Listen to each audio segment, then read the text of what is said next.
நடைபெற போகிற 2026 சட்டமன்ற தேர்தலில் சேலம் மாவட்டம் 11 தொகுதிக்குட்பட்ட பொது தொகுதியான வீரபாண்டி தொகுதியில் களமிறங்க போகிற அடுத்த வேட்பாளர்கள் யார் அப்படின்ற ஒரு மிகப்பெரிய அளவிலான ஒரு போட்டி இப்போவே ஆரம்பிச்சிருக்கு. கடந்த தேர்தலில் பார்த்திங்கன்னா அதிமுக சார்பில் போட்டியிட்ட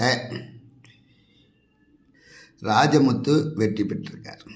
இப்போ 2026 அடுத்த சட்டமன்ற வேட்பாளர்கள் யார் அப்படின்ற வரிசையில் இருக்கக்கூடியது என்ன, திராவிட முன்னேற்ற கழகத்தில் சேலம் மாவட்டத்தோட திராவிட முன்னேற்ற கழகத்தின் முன்னோடியாக இருந்த வீரபாண்டியார் அவருடைய மகன் மருத்துவரும் கிழக்கு மாவட்ட இளைஞர் அமைப்பாளர்னு டாக்டர் பிரபு தான் அடுத்த வேட்பாளர் அப்படின்ற ஒரு பேச்சு பரவலாக போயிட்டுருக்கு.